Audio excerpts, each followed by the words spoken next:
Let's see if we can get this back up and running.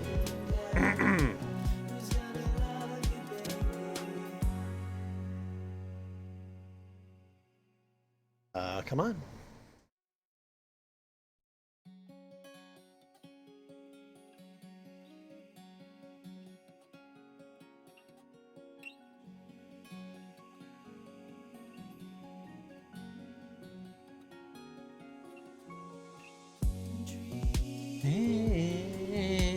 Daddy.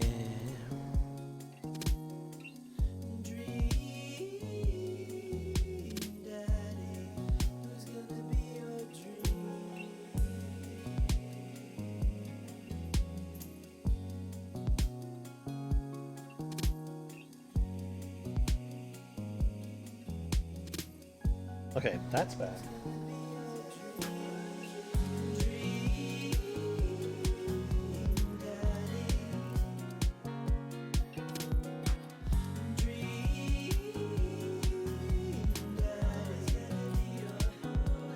That's back.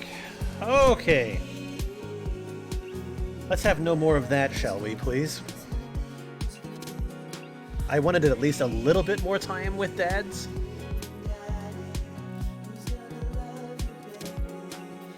I think they're cute. I mean, I've never really interacted with them much. So I can't say that I do or that I don't. Sometimes I think they have kind of creepy eyes, though. Look kind of like demons with soft, fluffy clothes. All right. Hopefully, I'm not too far from where I was. Make sure to sweep under your tent so you don't sleep on rocks. Practice makes permanent. Don't use metal utensils on your non-stick frying pans.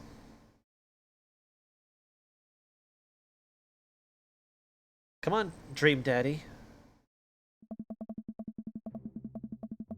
Okay, let's just sort of skip through a couple things. Like meeting this. I'm kind of creeped out by his family and I don't like it. I'm just going to say that right now. This whole relationship thing with them, don't like it. He's weird. And the kids, their names. Seems kind of cultish. And she's a bitch. Yeah. She a straight bitch. Oh. Oh. Yow. All those men. Okay, talk to Robert and Brian. You should be creeped out by them. You are more on the money about them than you think. Okay. Dead. Also, I really like the theme song for this game. It's super cute. Hey, guys. Jason, how the heck are you? Settling into the neighborhood all right? Oh, you betcha. I'm gonna make the same joke that I did the last time. Oh, you betcha. Maybe that's what caused my stream to crash. Got the living room in order at least. That's great to hear. I've been doing some living room work as well. Finally got the 50-inch in there. The game looks great in high def. Oh boy. Jason, have you met Robert yet? Yeah, we've met. Robert regards me over his whiskey. Good seeing you again. We were just talking about my most recent camping trip. Spent a night out in the woods with Daisy and Maxwell. She's definitely an outdoorsy one. Even caught her first fish. Good to see you taking your daughter out like that. I bet she loved it. And it's great that she loves the outdoors. Mine loves being inside. Brian raises his elbows at he raises his elbows at me. Yeah, that's a normal human thing to do. Oh god. Brian raises his eyebrows at me. Being inside making art. She wanted a local competition for that art. Yep. Did I put it on too strongly? Robert stares at me blankly for a second. Anyway. Really? Really? I haven't gone camping in years, not since the last time. Isn't it always not since the last time? Same here. Well, things change once you have a kid. Wait, what happened the last time? Hey. Robert takes a long sip of whiskey.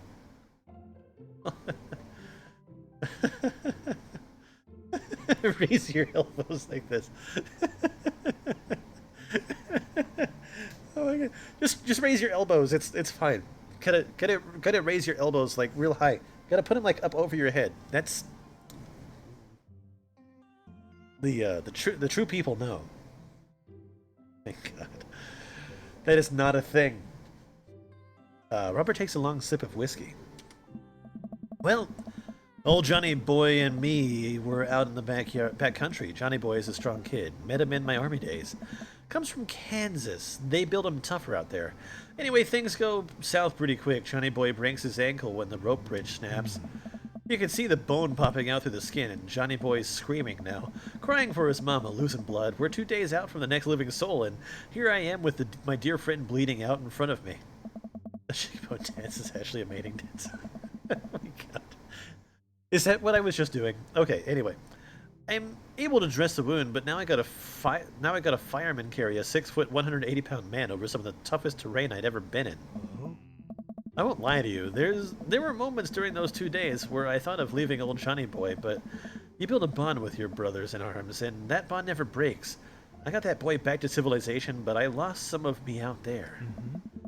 I guess that's camping for you. Oh my god, that's rough. Brian and I stare in disbelief. Robert takes another long sip of whiskey. I'm just kidding. My friend John and I went intertubing down a river, and he lost a flip-flop. Missed that kid.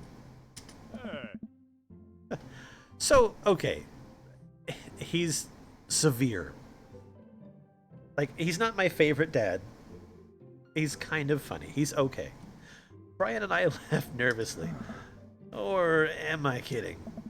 Brian and I tense up again. It's like, no, it's true. Hey. No, I'm kidding. Phew. Amanda and Daisy barrel up to us, laughing. Daisy's holding a paper plate in front of her like a steering wheel. We gotta get off this haunted truck. Oh no, the ghost locked me. The ghost locked the doors. Quick, hit the emergency escape button. But trucks don't have emergency escape buttons. Robert's neutral for that reason. He's like, someone that grows on you later in his route? Yeah, okay. And hit the brake, I guess, and we'll get out of the truck. The imaginary truck. Yeah. Anyway, we're safe from the ghost, but how will we ever survive this Arctic tundra? Daisy might have to eat me. Are you prepared to do that? I'm prepared to do anything to survive. That look on that kid's face. She will eat a bitch. She is okay with this. That's cold-blooded. I like that. Although I'm not sure I have the materials required to properly cook you. You know, that reminds me of the last time I went skiing. Robert. Wait a second. Are you guys playing Long Haul Ice Road Paranormal Ghost Truckers? Yeah! Amanda and I love that show. It's the best, especially that episode where Callum hides Flint's keys and Flint retaliates by breaking an ancient cursed urn and sending the spirit after him. Yeah, it's such quality reality television. Love Daisy too. Love all the kids except Damien's and Hugo's. Oh god. I don't watch a whole lot of television, but I do enjoy that show. That and war documentaries. Oh my god. Alright, Daisy. I found us a couple of bugs. They're gonna make us a great meal. Lots of protein. Gonna keep us from starving out here in this harsh, icy wasteland. But there's a whole table of food right over... Daisy, it's a game. We're playing pretend. It's what kids do. Leave a little.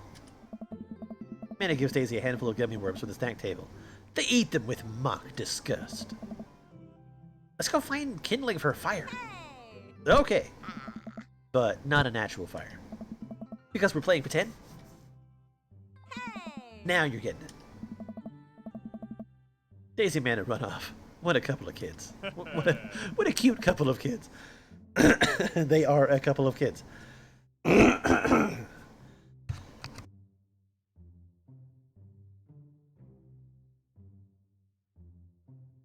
unpleasant. Man, I've never seen her get along with anyone so quickly. I guess Amanda just sort of has a way with kids. That's kind of amazing. Daisy doesn't really get along with kids her age. It's nice that he's not trying to one-up me this time.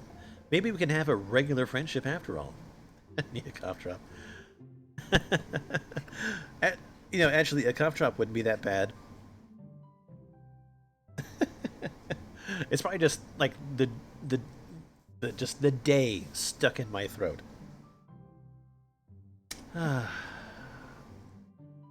Really? She just kind of keeps to herself. Her teachers say she spends every recess in the library. I think the other kids are intimidated by her intelligence. There it is. I wouldn't worry about it too much. Amanda was shy at Daisy's age too. She used to have a habit of crawling under tables and crying every time we took her to a restaurant. Not get the out of my throat. I talk and push through it, or I shut up and just let it just choke me to death. She bit people too. Shit, real good. Yeah. I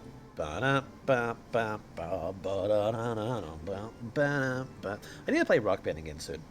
Oh, kids, right? Gotta love them. You're required to by law. I hear that. Well, since they're getting along so well, maybe we should try to put together a little play date for them. They do seem to get along really well, but the thought of continually hearing all about Brian's accomplishments is rough. Yeah, that'd be nice. Well, I don't want to take up too much of your time. Go meet some of the other fellas. I really don't want to talk to these two. I just don't. Let's talk to Matt, Hugo, and Craig. Who sets up a play date for a 10 and an 18-year-old? I don't know. Some kids just get along regardless. Like, in high school, my best friend was like 4 years younger than I was. Yeah, like my actual friends, like I had my like high school group of people that I sat with to not look like a loser. But I barely ever hung out with them. The friends that I had, they were like literally just like years younger than I was, and I was totally okay with that. Matt and Hugo seem to be embroiled in an intense discussion. Craig looks on, smiling politely. I walk over and say hello. Well, I don't think it's fair to try and compare two art movements like that. Periods in art only exist because they're a unique byproduct of the social and political climate of time and place. And try to take something like, say, the Rococo period and compare it to postmodernism in America, you're completely disregarding the context in which a work of art is created. Matt and Hugo seem to be so busy talking that they don't notice me. Craig leans in. Dude, I have no idea what's happening. Listen in on Matt and Hugo. The kind of comparison that just eliminates the reason art movements are so important in the first place. You're not wrong, but I think there's no harm comparing one work of art to another. You could definitely say one painting is better than another if you're evaluating technical skill from a purely formalist standpoint. If I showed you a Matisse and then something by the Dutch masters, which would you say shows more technical prowess? I am so lost right now. I shoot worry glance over to Craig, who returns it. Well, sure, you could say that. The Dutch masters were technically more skilled, but I would argue that while the Dutch masters were better painters, Matisse had better paintings overall. 4 years is fine. That's like freshman and a senior. 8 years? That's like elementary. Yeah, I know. Who knows? I didn't make up the story. Raise your elbows. I have no idea what you guys are talking about. I don't know. We're just discussing the importance of context when talking about artwork. Listen, all I asked is if you liked Van Gogh or Picasso better. Hugo throws up his hands in frustration. Yeah, probably. It will haunt me. I will think about it, and I will remember it. It'll probably appear somewhere later. And it'll be my fault. But they represent two completely different art movements. How could I possibly choose between the thick, creamy impasto of post-impressionism and the abstractionist beauty of cubism? Man, that's all way above my head. Me too. Hey. It's all good, man. The cool thing about art is that we all perceive it differently.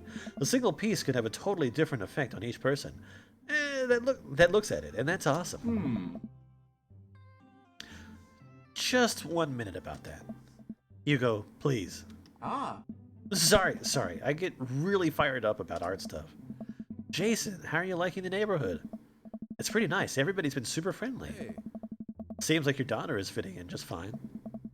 Matt points across the yard to where Amanda, Daisy, and another young girl are playing. They're all sitting cross-legged in the grass, picking weeds and weaving them into little flower crowns. It's pretty adorable. The girl I don't recognize jogs over to us. Oh, she's cute. What is it, sweetheart? It's a flower crown. I thought you'd look cute in it. Oh. Well, there's only one way to find out. Matt takes the flower crown and places it on top of his head. Oh. Am I cool now? Girl stares at him, thinking it over. Nope. But you're slightly less uncool than you were before you put it on. Hey, dude. Hey, Jason, this is my daughter. Hello. I'm Carmencita. I had to think about that one for a second. Amanda comes over with Daisy in tow. Dad, look, I'm making friends. Are you making friends? You better be making friends. Yeah, actually, Amanda, you remember that cool barista from the coffee shop and my old college friend and your teacher? Oh, hi, Mr. Vega. I didn't realize we were neighbors. Oh. Yep. You still gonna get me that overdue term paper? Oh. Great seeing you. Amanda finger guns her way out of the conversation like a champ. And if this game had more dates, Matt would be higher up. She learned the finger guns move from me. I'm very proud. Oh. She's definitely a charmer. Speaking of which, where did my son go? Huh? Hugo looks around the party. He must finally spot him because his eyes go wide. Sweet Manchego. What? That's cheese. That's goat's cheese. Manchego is goat's cheese. I know this because I worked in a deli. Ernest Hemingway Vega, are you smoking? Oh. Ernest is holding a lit cigarette. Nope. I see Ernest across the way. He casually takes a long drag of his cigarette and then flicks it into a gutter. Unbelievable. Excuse me. Hugo marches over to Ernest, and I turn my attention to Matt and Craig. Kids, right? Hey. Man, I do not envy Hugo. The last barbecue we had, Ernest tried to shove a sparkler down Joseph's pants. He burned down half the yard. And the barbecue we had before that, he actually burned down half the yard. I like that the baby looks surprised. And then it spread onto my lawn and it burned down half my yard too. Fucking his fucking kid. Oh god, delinquent. Hugo walks back over to us, practically dragging Ernest behind him. Hey everybody, sorry about that, Jason. This is my son, Ernest. Hello. Ernest looks away, sulking, his hands shoved deep in his pockets. Hugo nudges him impatiently. Hey. Hey. Nice to meet you, Ernest. What grade you in? Doesn't matter. Oh. Ernest. Okay, I'm in 8th grade. God, are you happy now? I'm sure you were just dying to know. Yeah, good for you. Can I go now? I'm tired of talking to old dudes who blame my generation for the failing economy. Ouch. Ernest? Oh yeah, because I'm totally embarrassing you. Ernest puts earbuds in and storms off to stand in the corner. Well, that was certainly something. He seems nice. Hugo puts his head in his hand and sighs. Oh. I'm so sorry. He's having a really rough time. As much as I want to be the cool dad, I have to be the authoritarian dad, and he clearly resents me for it. Yeah, he's just a little douche brat. I mean, I think as a dad and a teacher, that's about as authoritarian as you can get. Honestly, are any of us cool dads? Is it even possible to be a cool dad? What? I'm cool as a cucumber. Hey. See, that right there. You can't say that. I don't know. Kids think I'm cool. But for how long, Craig? How long do we get to be the cool dads? I don't know. I don't know. Hey. I think we just have to accept the fact that as dads, we've become the machine we once raged against to accept our fate and unironically wear socks with sandals. Your kids may think you're cool now, but the moment they hit puberty, you're doomed.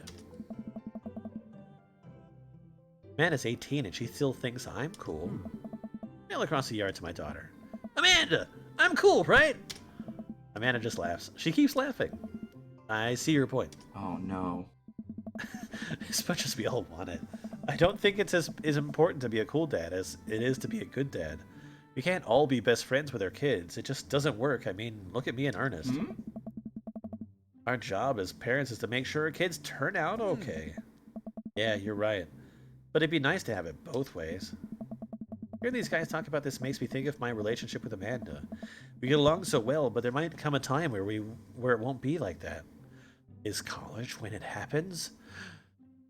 Is she gonna hate me? Ah. Don't let us eat up your time, Jason. Go meet some of the other people around the neighborhood. You think that I'd be a cool dad and a good dad? We'll see. As I drown my kids in water. I have to talk to them, don't I? Can I ignore them and just have a? I want to ignore them. I really do. Burger. Oh. Without further ado, let's work some magic. Joseph closes his eyes, takes a deep breath, and gets to work. With the greatest of ease, he sets patties on the grill. Flourishing as he flips his spatula in the air, it's easily some of the best grill work I've ever seen. Oh.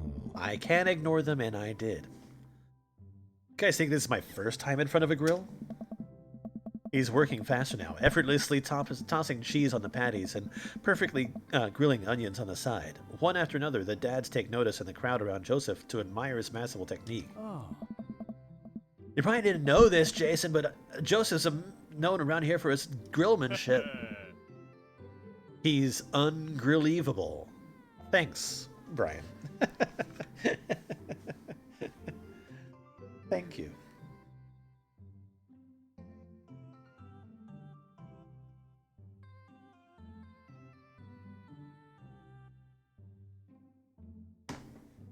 Hey. I'm trying to get on his level, but I just can't catch up. Oh.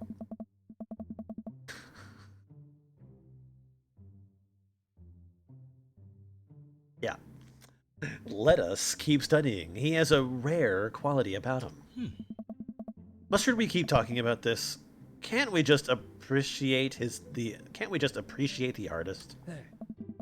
I've never seen him make a mistake. Hmm. Okay, we need to stop. This is getting too cheesy. Please stop. All the children in the party boo the glorious display of puns in unison. Alright guys, food's ready. Please form an orderly barbecue. Amanda groans. We all grab our food and hang out, enjoying perfectly cooked cheeseburgers. Hey. Man, it's so wild how all of us dads live in the same cul-de-sac. Hey. Kind of nice, isn't it? It feels like there's a real community here. Totally helps when you're just a single dad trying to raise a kid. We're happy to have you here, man. I think you're going to like this neighborhood a lot. Oh. Plus, Amanda seems to be getting along with all the other kids. If she decides to get into the babysitting game, she'll make a real killing. Hey, why don't you add us all on Dad Book? Dad Book? Oh. Yeah, it's a great social network for dads to keep in touch with each other. We're all on it, so if you ever need to reach out to anyone, that's the simplest way to do it. Sorry, I'm just an old-fashioned dad. Social media goes over my head sometimes. Don't worry, Pops. I'll help you figure it out. The rest of the barbecue goes smoothly. We all trade stories and drink beer as our kids play on the lawn. Amanda breaks up a fight between Carmencita and those weird twins. I think they wanted her soul. Amanda and I walk back to our place as the sun sets over the neighborhood. Pretty fun party, don't you think? I mean, I got a burger. Oh, gosh.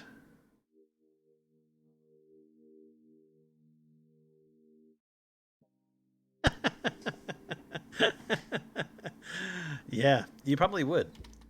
I mean, I got a burger in me. Sweetie, if I can impart any sort of wisdom on you right now, and not that this was a bad situation, but if you're ever in an uncomfortable situation, always look for the silver lining. The silver linings get you through to the other side. We ate rockin' burgers today, and it was good. Amen. Well, hey, at least you met some other cool dads. You should hit them up on Dadbook. Maybe I will, if I ever figure out how social media works. I have a good feeling about this place. Me too, Dad! If life gives you lemons... Oh god, I wanted to read that one. Amanda and I arrive home with the remnants of our veggie plate. Seems like nobody was really into the cauliflower.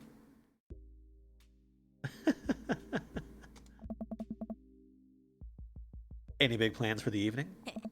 Actually, yeah. I'm gonna go out with some friends. Oh? Huh? Is that okay? Of course. Just keep me posted. And be home before midnight. You got it. And be careful. I will. Make good choices. Of course. And call me if you need anything. Dad, you're not gonna do the thing where you wait silently for me to come home in the living room with all the lights off, are you?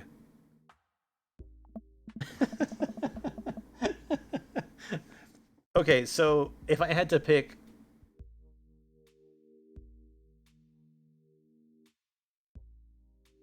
So, like, I think that, probably, like, Brian and Matt are okay so far. I'm probably leaning more towards Brian because he seems... Like, the humor seems to be there, and I dig it. What? No, I've never done that, and I will never do that. Okay, do you have plans tonight? My plans were kinda to eat ice cream and watch TV with Amanda, but I'll find something to do. I'm gonna... throw a party. A real rager. All the other dads in the neighborhood are invited. I'll see if I can get you a spot on the list, but honestly, it's looking kinda tight. You may just have to wait in line. I know the guy at the door. I'll get in no problem. I'm just relaxing tonight. Have fun, okay? Great. See ya. I watch Amanda drive off into the night. I really do hope she has fun. I pop down in front of the TV and turn on some Wine and Dine Mastermind with celebrity chef Gavin Chapman. Looks like Gavin's making a roasted rack of lamb with rosemary mashed potatoes. I'd love to be able to cook like that, although I think if I was actually good at cooking, I'd use my powers for evil, like just making baked Alaskas all day, instead of any food of real nutritional substance. Man, Gavin Chapman just caught that thing on fire, but he meant to do it! What a professional. I lose track of the time as I blaze through several episodes of Wine and Dine Mastermind, and also one episode of some cooking show called Meat Hell. Meat Hell sounds like a bad porn. I'm not even sure what that one was about. It was just a lot of yelling. I glance at my watch. Man, it's almost midnight. I should check in with Amanda. I sent a text. Hey, kiddo, you good? I wander into the kitchen and I wait for a reply. Amanda's phone is almost always in her hand. I'm sure she'll respond soon, unless she's driving home now. In which case, I hope she doesn't respond soon, because I definitely taught her better than to text and drive. I reach into the freezer and grab an ice cream sandwich. It's a little late for this, but I think I earned it today. I think I earned it after a long day of socializing. I check my watch again, and then my phone. Nothing yet. Huh. Okay, see, now I'm worried. Do I call her? Do I call the cops? No, it's too soon for that. I'll just send her a gentle reminder text. What's up? Half an hour passes. Now I'm really worried.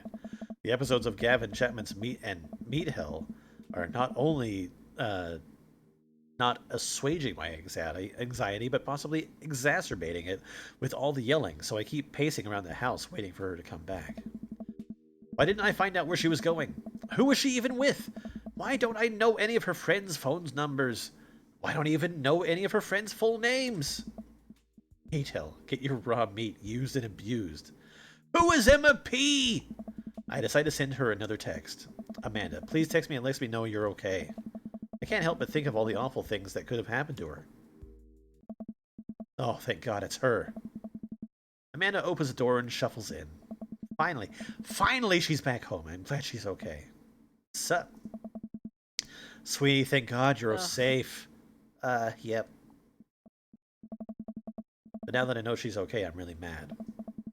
Why didn't you answer my texts? Texts. What do I think of the dadding situation? Like this dadding situation in general, or just dadding overall? Amanda pulls her phone out of her pocket. Oh, whoops! Guess I didn't see those. She starts to walk to her room.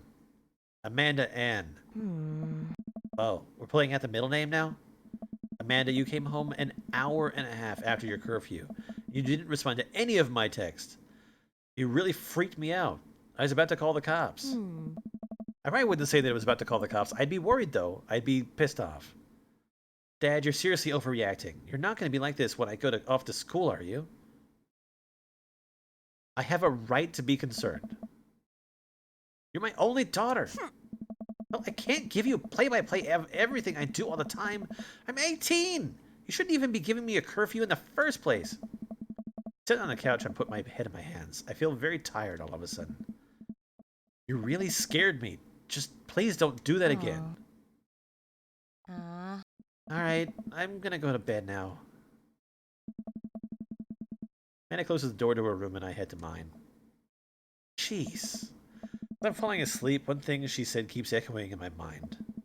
You're not gonna be like this when I go off to school, are you? I definitely didn't sleep well last night. I brewed some strong coffee and make some scrambled eggs for Amanda's peace offering. She eventually wanders into the kitchen. Hey, I thought about what you said last night. I should have texted you. I said I was gonna do it and I didn't. I honestly just didn't even think about it. I'm really sorry, Pops. I won't do it again. Well, I'm sorry for freaking out on you. You're an adult now. I shouldn't have gotten so worked up. Team Dad? Team Dad. Amanda gives me a hug. Want some eggs? You know it. Sprinkle some cheese on them. Already did. Bless you. Amanda scarfs down the eggs in time it takes me to wash the pan. Alright, I'm off to school. Smell you later. Wait, one more thing before you go. What? What's Dadbook? It's a social media platform. Wait. What? What's a social media platform? Dad, I have to go to school. Come on, Amanda, I'm an old man.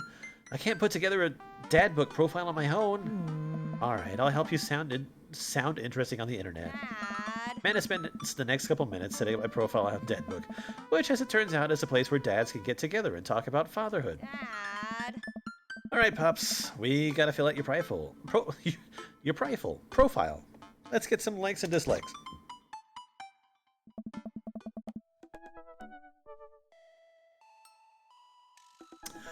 Oh, fun. A personality quiz. On a Friday night, you are most likely to polish and sort my coin collection, Netflix and grill,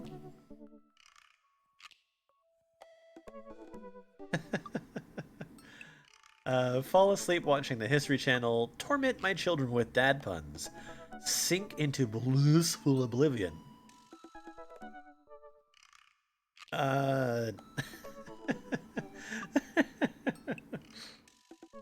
Fall asleep watching the History Channel. If you had one thing to take with you onto a desert island, what would it be? The Lost Shaker of Salt. Oh, Castaway on DVD. Jesus. My survival skills have trained me for this day. Castaway. What are your turn-ons? Strong dead arms. Tennis shoes with long white socks. A well-manicured lawn. Street smarts. Top-tier grillmanship. Comfortable with crying. Strong dad arms. What did you want to be when you grew up? Technical writer for manuals and instructionals, salty boat captain, pro skater who is also an astronaut, a good father, the president of space. Technical writer for manuals and instructionals. What's your favorite movie genre? Or Sean Connery's entire filmography, anything on Laserdisc. Romantic comedies, whatever will make me cry. Old comedies that haven't aged well. What's your ideal date?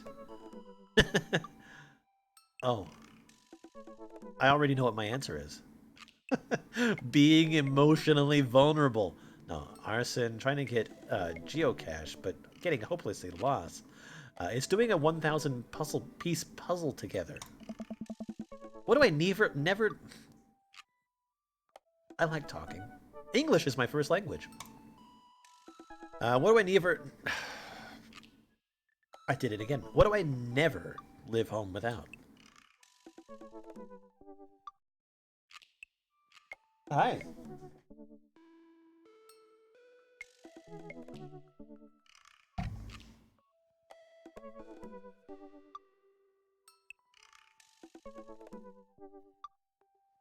No, I just can't talk.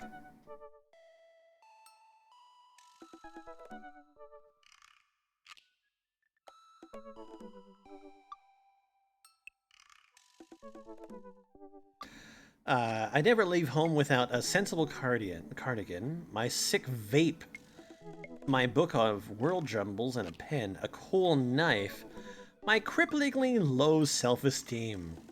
I frequently forget my phone keys and wallet at home sometimes. I'm gonna say this because that's just the truth. I spent a lot of time thinking about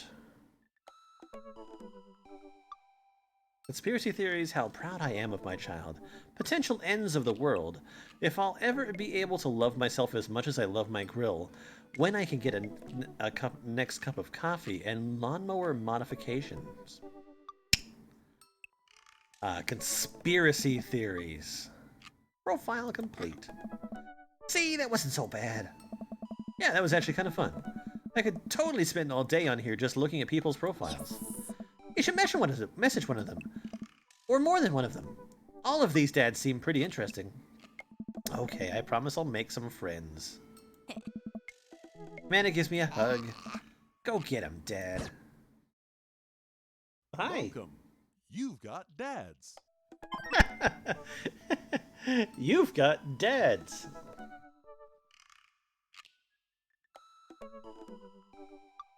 That's funny. Hi, Jason, it's me, your dear old friend from way back in the day, Dad Manda. I'm delighted to see you signed up for Dad Book.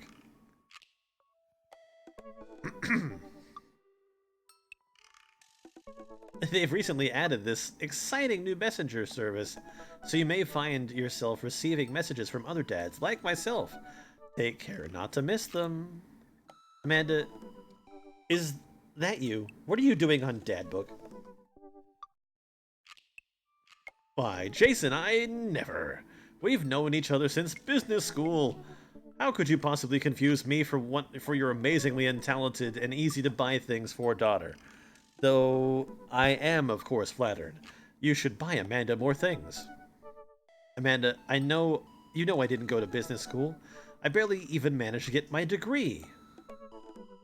Amanda, oh, wait. No. Wow. I didn't say that. You never heard that. This is gold. I was a great student, I swear. I graduated at the top of my class because I worked hard and ate all my vegetables. Totally holding on to this for later. Wait, do you even remember what I majored in? I declined to comment. Cool. Okay. So I guess we should message a dad. Let's message Brian. Hello.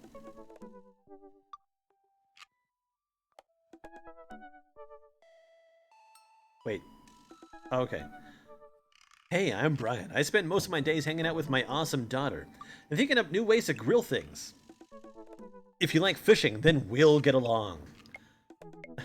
See how closely I can cook a piece of slowly I can cook a piece of brisket. If you had one thing to take with you on a desert island, it would be my fishing pole, keen understanding of steak cuts. Fireman. He looks like he would grow up to be a fireman. Romantic comedies. Oh, deck building. Interesting. What do you never leave home without? My portable fishing pole. Keep in mind, a message starts a date, and you can only take someone out 3 times before they are locked in as the final choice. Okay. Also, certain dates affect other dates. Of course it does. I mean, I would certainly hope that you can't just, like, date everybody an infinite amount of times and not affect anything else. No, it's fine. I'm gonna go with it. Maybe I get locked into certain things. Maybe I don't. I don't know. We're just gonna have fun with what we do. Spend a lot of time thinking about how much his daughter is smarter than he is. Anyway, we are going to message Brian. Liquor before beef. You're in the clear. I am a dad after all. I am not actually a dad. Disclaimer. Okay. Okay, now I feel like I actually have to do something. Sorry, 2 seconds.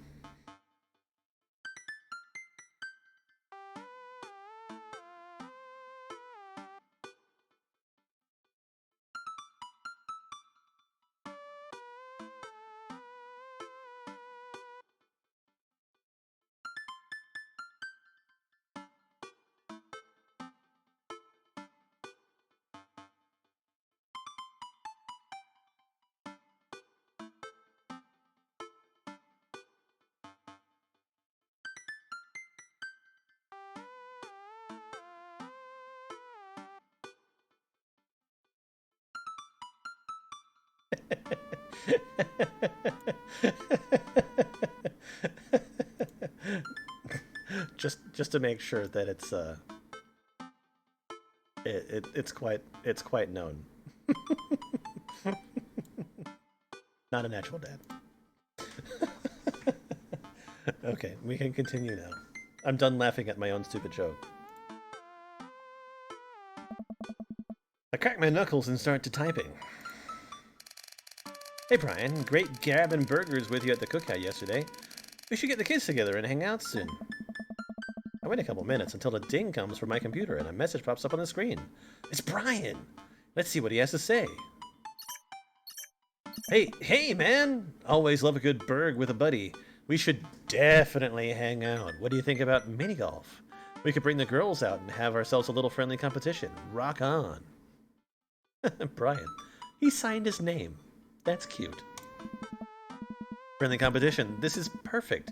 I know Amanda and I will crush Brian in mini golf. I've been taking her to mini golf courses since she was a little kid, and I'm proud to say she's almost better at it than I am. Almost. I type back. That sounds great, man. Name the time and place and we'll be on there. Hey, Amanda. 1 second. Oh. Amanda walks in through the doorway. Her eyes are a little puffy, almost as if she's been crying. You up for some... Hey, are you alright? I'm fine. Oh. Oh. Just like that little... I'm fine. That makes me sad. I feel... Oh yeah, I'm alright. I just got sad because I started thinking about how I'll never have telekinesis. You know that you can talk to me, right? If there's something going on, or even if you're just feeling sad, I'm here for you. I'll always be here for you. Thanks, Popsicle, but I'm serious. All I want is to lie in bed and be able to make barbecue chips levitate from the kitchen directly into my mouth. Well, I can't give you telekinesis, but I do have a solution you might be pleased with. I run to the kitchen and grab a bag of chips. I retrieve a single chip and toss it in Amanda's direction. Success! She catches it with her mouth. Not quite telekinesis, but still fun. Hey, would you be up for some mini-golf with Brian and Daisy? I'm a little out of practice, and I know my backswing leaves me something to be desired, but I think I could keep it in the negatives. Perfect. Come on, kiddo, let's do this. You ready for this? Matey, as ready as I'll ever be. Why are you talking like that? Huh? Because this mini-golf is pirate-themed. I just now realized that we are indeed standing on top of a giant pirate ship, in the middle of a putt-putt course. Oh. Yes. Come on, Pirate Dad, won't you talk like a pirate with me? Arr, ahoy!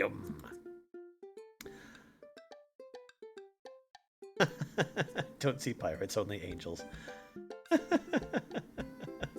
Oh, wait, no, not angels. Angles. Avast ye. I'll make Brian and Daisy want to plank with my superior golfing abilities. I mean, doubloon! Come on, Dad. You told me that this was just gonna be some friendly competition. Friendly competition is dad code for actual competition.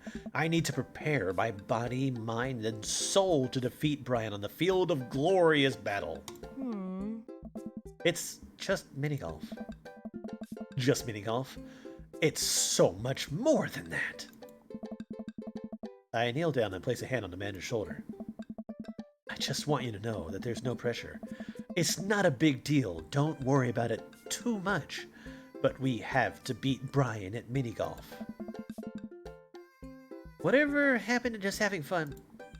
Oh, we will have fun. When we beat them. Amanda gives me a side-eye. But before I can side-eye her back, I spot Brian and Daisy. Ahoy there, mateys!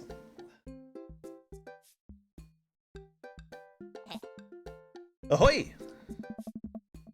Ahoy, hoy! Brian walks up with Daisy in tow. It looks like they've already rented us some golf clubs for our mini golf excursion. Total power move. Why didn't I think of that? All right, first mate. I hear there's buried treasure in these waters. You gonna help me plunder it? Oh, Amanda, I don't think this is a real pirate ship. I think it's just to play putt-putt on. Aww. Amanda gives Daisy a look. I mean, aye, Captain.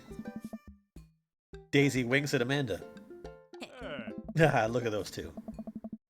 They're two peas in a pod. So are you excited to get some mini golf in? Oh, you know it.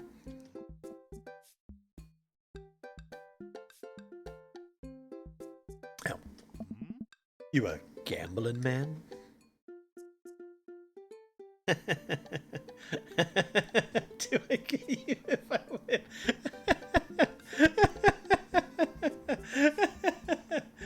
Oh, God.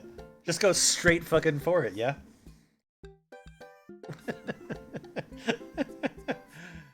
I don't know if I want to be that forward. Depends on what's on the table. There we go. He liked that. That was better. What are you willing to part with? How about the loser buys drinks tonight? All right, but how about we make it a bit more interesting? I'm listening. The loser has to mow the winner's lawn this weekend. Well, my yard's pretty big. Are you prepared to take that on? I think you should be a little bit more concerned with how you're going to maneuver around my hedges. It's highly technical work, not for the faint of heart.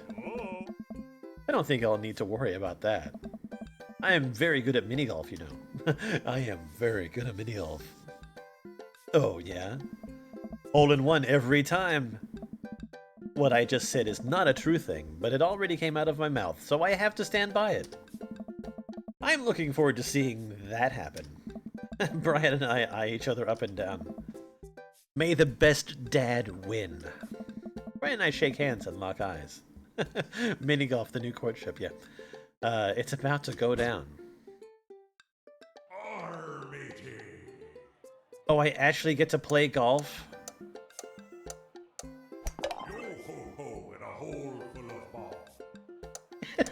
In a hole full of ball.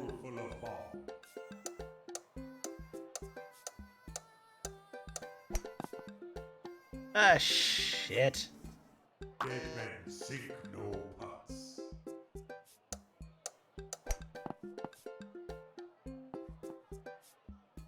Yikes. Sink no putts.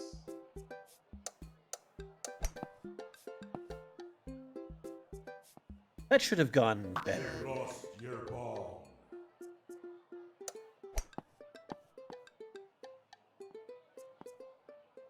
You've lost your ball.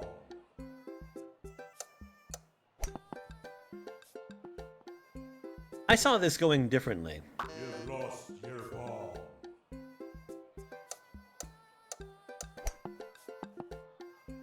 Into the brine.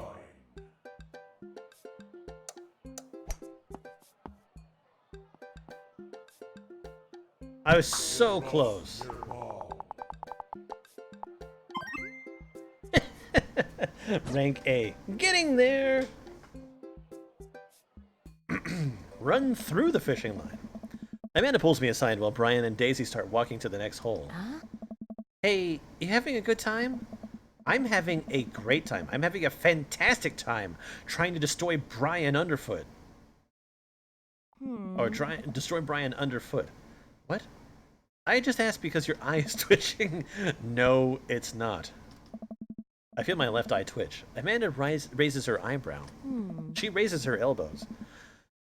We're out here to have fun, remember? It's just a game. You're right. It is just a game. A game with extremely high stakes. That we are currently losing. Dad. Please, Amanda, please nail this next hole for me. I need your help now more than ever. If it's really that important to you, sure. Elbows up for pride. At least I'll leave here with my elbows high. Amanda walks over to the tees for a particularly hard windmill hole. Gripping her club, she winds up and launches the ball into the parking lot. She looks me right in the eye and does an exaggerated shrug.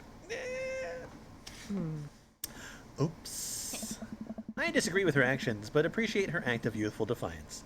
She walks over and pats me on the back. That was for your own good. Love you, kiddo. Armatey.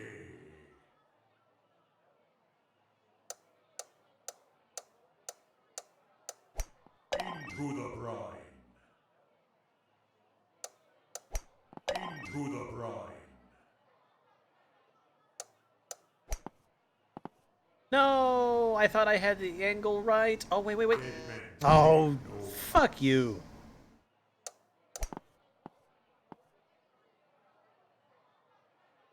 Dead men sink no putts. Into the brine.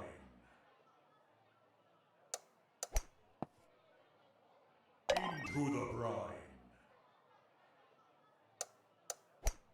Into the brine.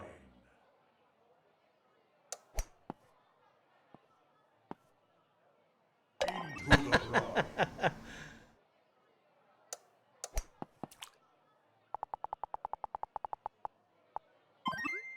Yeah, rank S.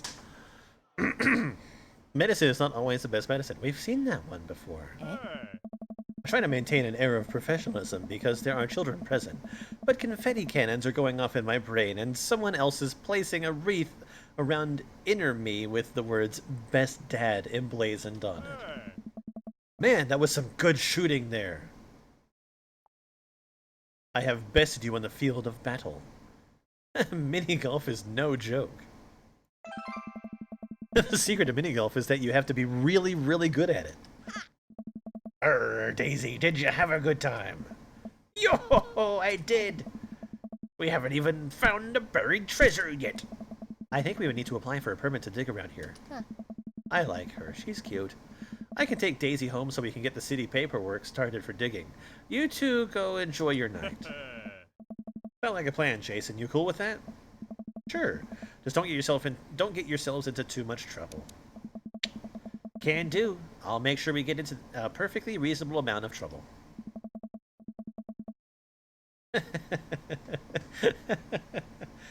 Oh gosh. Amanda and Daisy skip away, yelling about buried treasure. Bless that kid's tiny, rebellious heart. Well, guess we should hit the bar now. There's actually a tiki bar attached to this place. How about that? That sounds like a plan.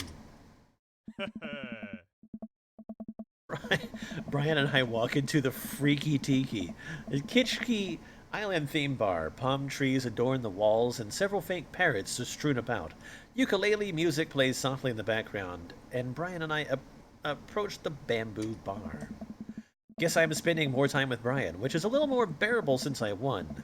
Okay, I just gotta get my victory drink and get out of here. I think I already proved my superior dadness for the day. 2 pineapples of hospitality, please.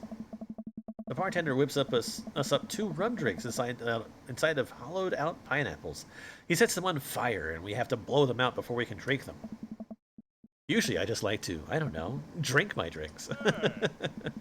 If you don't want yours, I'll take it. And miss out on the taste of victory? I don't think so. I take a sip of my pineapple of hospitality. Victory tastes fruity. Let's talk about the lawn maintenance. I'm very particular. No electric mowers for me. I hand cut everything with scissors. Don't be a douchebag. I also only water the lawn with bottled sparkling water. I just ran out, so you're going to have to import some. Italian is preferred, but I'll settle for Icelandic if that's all you have. It's sweet that you're willing to put all of that work into taking care of your dead grass. What? My grass is perfectly healthy. It's okay, buddy. I know just a trick to perk it back up. I'll work my magic when I finish trimming your grass with the tiniest pair of scissors I own. Man, even when he's trying to be helpful, I feel personally attacked. While I sip more of the drink, I notice a TV in the corner. Hey, Extreme Makeover Deck Edition is on. I love this show. Always made me want to own a deck. I hate this show. Why? It's so clearly fake. Well, yeah, it's reality TV. Who cares? I care! I'm a general contractor. I work with decks all the time. There's no way they're renovating those decks in a matter of 2 days. It's impossible. That's 3-week job minimum. So you want them to cover those 3 weeks extensively in every episode? It can't be that interesting to watch a bunch of dudes slave over a deck for that long. Nobody would watch it. I don't like any of those home improvement shows. I want to watch stuff that's real. Like Long Haul Paranormal Ice Road Ghost Truckers? I have terrible news for you, Jason. No. No! Not them too. That's the awful truth. Not the ghosts, though. Those are real. Trucks just don't have emergency escape buttons. I've been lied to for so long. We both chuckle and sip on our pineapples. Sip, sip. So, wait. You're a general contractor? Sure am. I actually helped plan the cul-de-sac we live in. Wow, nice work. Yeah, kinda took after the footsteps of my old man. He was a general contractor too? The best. He practically built half of this town with his bare hands. It's weird how you spend your whole life trying not to become your father, then you wake up one day and there you are. But I get to work with my hands, and it pays more than enough to take care of my daughter. So it's an absolute dream job for me, at least. Huh. Well, that's impressive. Building stuff has always been my weak point, as a dad. And I've been okay with that until now. Now I must defeat him. I have to do that patio furniture that I haven't put together. Or I do have that patio furniture I haven't put together. Okay. Maybe I should cool it with dad competition. Gotta keep it light. Tell one of your classic jokes. Ask about his daughter. Stare him down unblinking.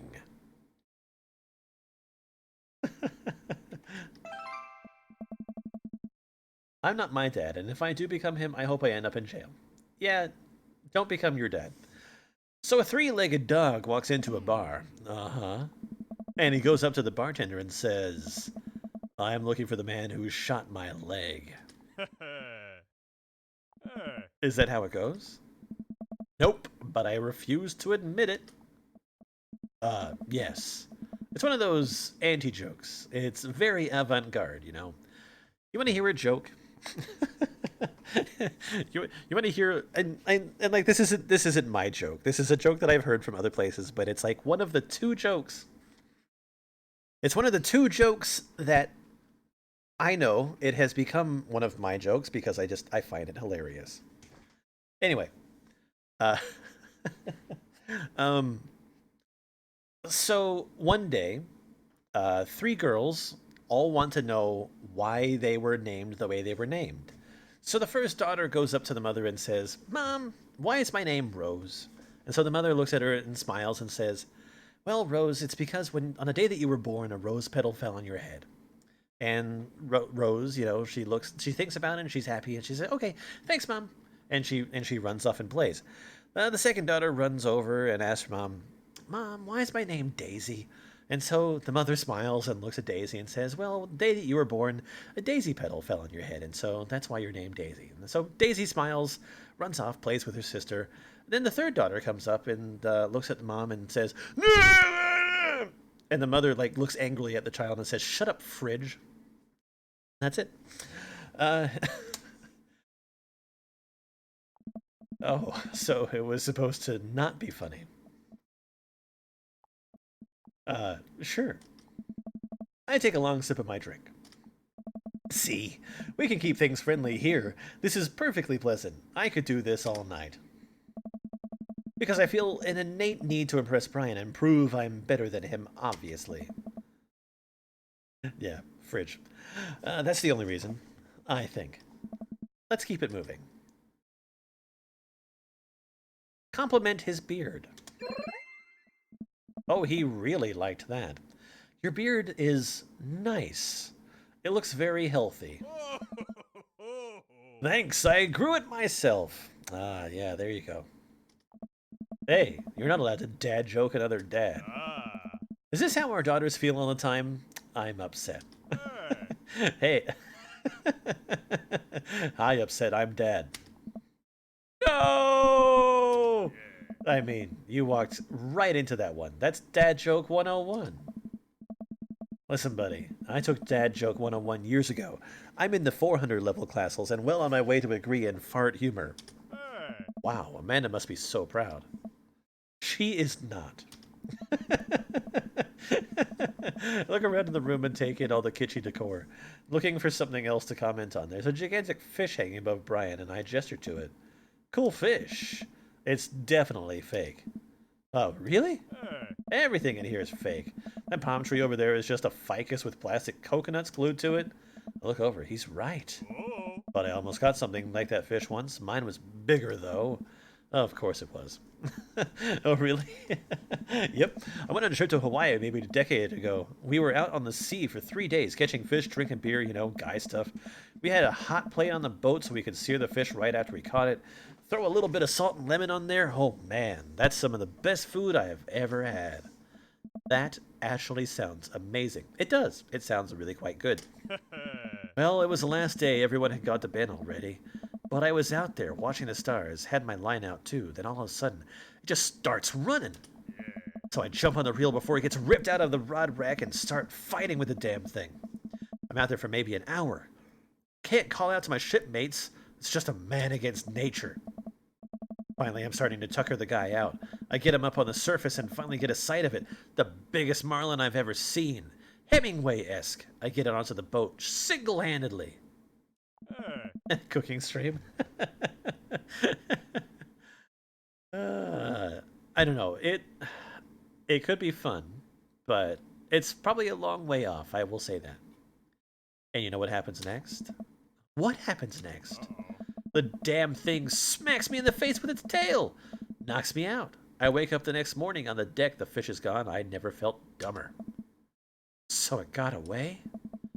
I think there's another version of me that would have spent the rest of my life trying to catch that fish, Captain Ahab style. I'm sure Daisy would be supportive.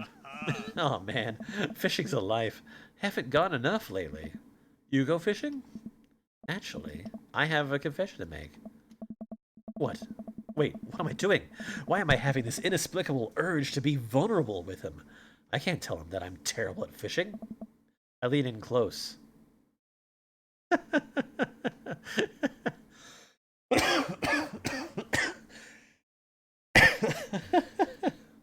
No one can outfish me. I am amazing at fishing. I'm simply the best out there. Okay, since you're such a pro, I'm taking you fishing. Do you want to go fishing? Wait, don't answer that. Yes, you do. We're going fishing. Oh no. Oh, I don't know. Come on, it'll be a blast. I know the perfect little fishing spot. I'll bring some beers. We can just sit back, relax, and reel in some trout. We'll bring the kids with us. Come on, you know you want to. I sigh. I've been cornered. Yeah, okay. Brian gives me an exuberant high five. Yes! Maybe we'll see who can catch the most fish, so I can get you mowing my lawn. You can try and beat me, but they don't call me Jason good at catching fish dad for nothing. The eternal gay struggle. Do you want to beat this guy? Be this guy or be with this guy? Oh god. Am I spinning a web of lies that I fear will one day consume me? Sounds like it'll be a scrap. Brian and I finish our drinks and head outside. Till next time.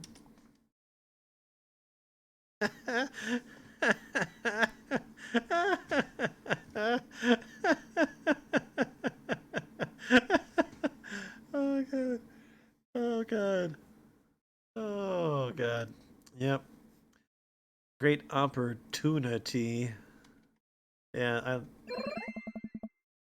and also for catching more fish than Brian. You're krilling me with these puns, Jason. All it over. You'll come around to the fish-related dad jokes in no time. Brian extends his hand and gives me a friendly but firm handshake. I see that competitive fire in his eyes. This is going to become a whole thing, isn't it? Huh. Once Brian takes over babysitting duties, Amanda walks home with me. She immediately plops down on the couch and flips on the TV. So how was your hang with Brian? He wasn't too spicy about his crushing defeat, was he? Nah, he's pretty gracious about it, like frustratingly gracious. Yeah, how dare that guy have some decency? Come on, Dad. He seems like a neat dude. I think so. I think so? I don't know, the guy loves a good competition. But then again, apparently so do I. What did you and Daisy end up doing? Oh, we hunted for treasure for a bit, but Daisy was really adamant about not digging up her without a permit. So we just watched some documentary about theoretical physics. I put her to bed and then sat around eating Brian's food. Don't tell him I said that. That's standard babysitting protocol, I believe. I really like hanging out with Daisy. She's super mature for her age. Yeah, Brian says she has a hard time relating to other kids. She kind of reminds me of you at her age. Although she doesn't bite people as much as you did. I can't believe I'm finally the cool older kid. Feels good. You gonna hang out with Brian again? That's the thing. He wants to go fishing with me. Hey. Oh. I told him I was an amazing fisherman. It is. If you have a babysitter, they will raid your fridge. Yep. You hate fishing. I know. I'm kind of panicking. I'm sure it'll be fine. All you have to do is wake up at the crack of dawn and sit silently in a boat on a lake for hours on end, with no promise of a tangible reward, your only companion being the fear and doubt you harbor deep within your heart. Fishing's fun! You'll remind yourself as the world darkens around you, and you'll wonder if it's really you staring back at yourself in the lake's reflection, or simply just the abyss. Yeah, laugh it up, Amanda. You're coming with us. It is my constitutional right to outright refuse this order. Daisy's coming too. Well, I bet I could convince Brian to bring his dog. Fine, sold. I'm in. Alright, I'm Bush. Gonna call it a night. Don't stay up too late, okay? You got it, Pops. Well, that was cute. Very fun. Thing with a new... That was a great date. Oh my god, I get like a score? Oh. Okay, there are dad points and daddy points? I don't know if I know enough about this.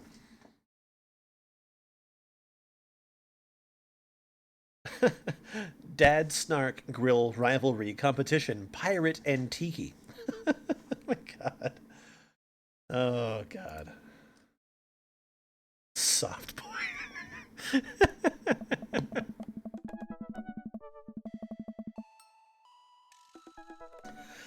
While I'm doing my afternoon word jumbles, I hear the mail truck pull through the cul-de-sac. I wonder if if we got any coupons today. The nice mail person slides up a couple letters under a large yellow envelope through the slot. It takes a couple tries for them to get it in. Hey, my coupons! I take a closer look at the large yellow envelope. Yeah, every wrong and right answer affects your score. Gotta stay above a C to get the good endings. Okay. Aww. I lightly knock on Amanda's door. She probably has headphones on. Amanda? She yells through the door. What? I have something for you. I'm kinda busy right now. Can you come back later? Okay, just thought you'd want this big old envelope we got from HIA. Immediately, Amanda pushes her door open. Horn Institute for the Arts? I mean, if you're busy, I can come back. Father, please!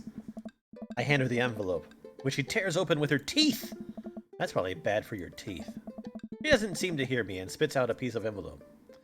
Yarge, Priffle, raising elbows and starting your own language and culture. I might be. It's terrible. She pulls out a letter and unfolds it. And... the suspense is killing me. This is her dream school. Amanda's face is unreadable. I can't believe this. Oh, honey, it's okay if you didn't. I got in! Oh. I got in! Amanda tosses the letter aside and gives me a big hug. Congrats, sweetie. That's amazing. I'm so proud of you. She pulls away and looks at the letter again. Oh my god. I really can't believe I got in. Well, of course you got in. You were a great student. You nailed that interview and your photography was incredible. Wait, Dad. I know this one's really expensive and it's so far away. I think for a moment HIA was one of the most expensive schools that Amanda applied to. But I know she's had her heart set on it for the longest time. It'll be tough, but we're gonna make it work. Really? Of course. Amanda hugs me again. Thanks, Dad! Okay, sweetie, we're celebrating tonight. Dinner. Your choice. Wherever you want. Wherever? Yeah, the ups and downs of Dad. Amanda and I walk along the bayside, tearing into our foil-wrapped burritos from a nearby food truck.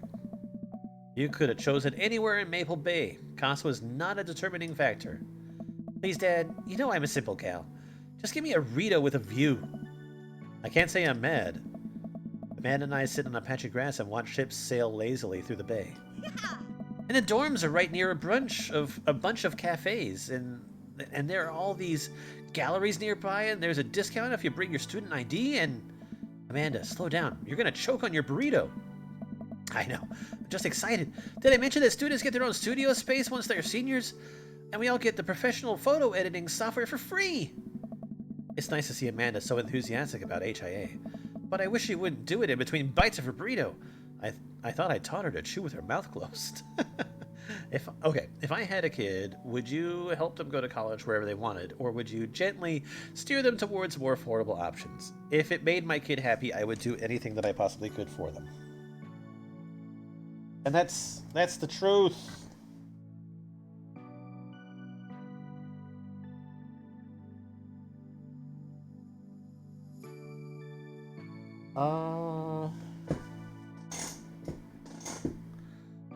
USB-C, where are you?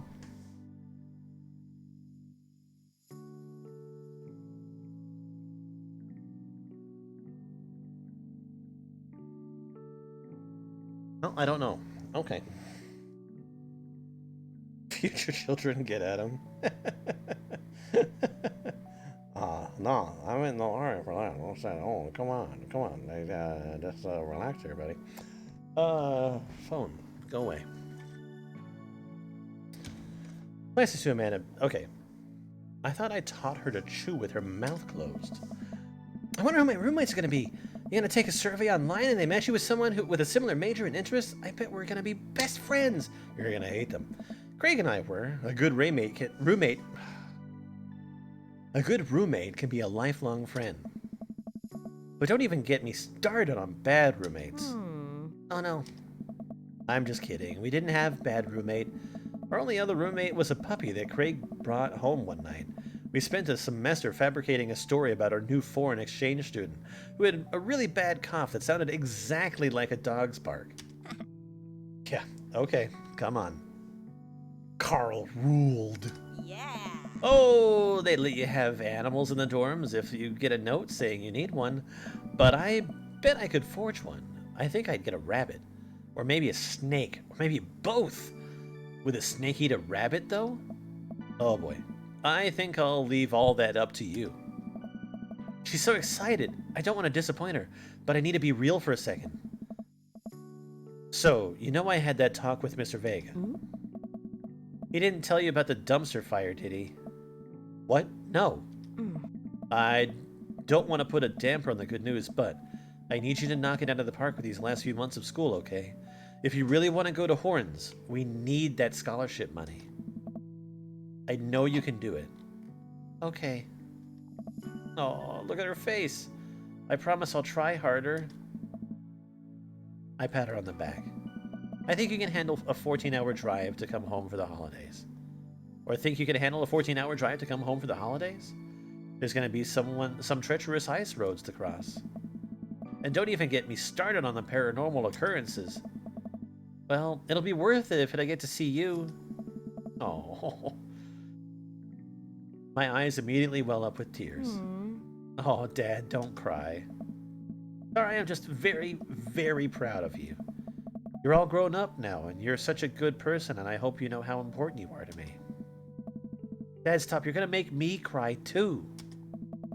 It's too late, honey. It's happening. Dad, I can't get tears in my burrito. It's gonna make it taste sad. I pull Amanda in for a hug and kiss her on the forehead. Love you, kiddo. Love you too, Pops. That's cute. Welcome. You've got dads. You've got dads.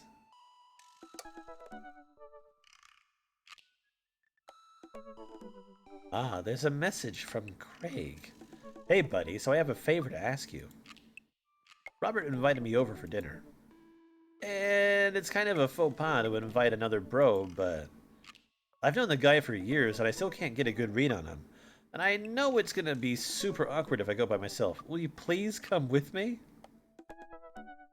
I love food. I especially love food that's free. And I don't know why you're so sweaty over cooking, but sure. Yeah, dude, I'm down. Thank you! I really hope that's a sweat of relief. Eat that dinner! The only acceptable time and place for decaf coffee is never and in the trash. That doesn't sound too bad. I could definitely go for free food. Why is Craig being so apprehensive? Does he know something about Robert that I don't? I hurry up and reply before my dad brain can work itself into a paranoid spiral. Yeah, dude, I'm down. Thank you. Ray and I decided to meet up before heading over to Robert's place.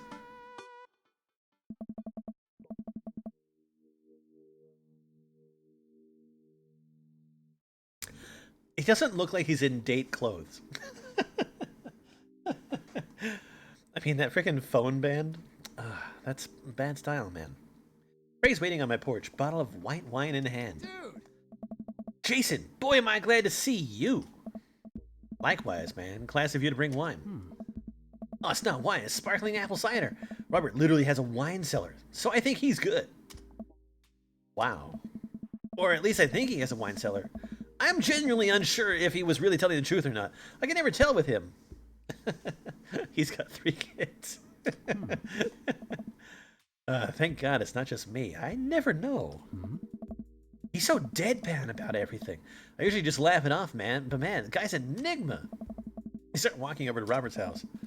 Does Robert even know how to cook? I have a sincere doubts about whether he even knows how to shave properly or iron his shirts. I feel like you learn to cook after you learn those 2 first. Hey. One time I saw him grab a hot dog from a trash can. I mean, it was the very top of the trash can, like sitting above it, but still, if he were on trial, I think the jury would define that as in the trash. In his defense, I've definitely considered grabbing food from the top of the trash before. Oh yeah, I think we're all considered. We've all considered it, but the difference is that Robert actually did it. True, maybe he's the enlightened one. Maybe we're holding ourselves back. Oh. We arrive at Robert's house and ring the doorbell, but the doorbell won't chime. Must be broken. Craig knocks on the door a few times. Since when does Robert have a dog? I don't know, that's weird. I can hear Robert just inside. 1 second. Can confirm. Have thought about top of trash food.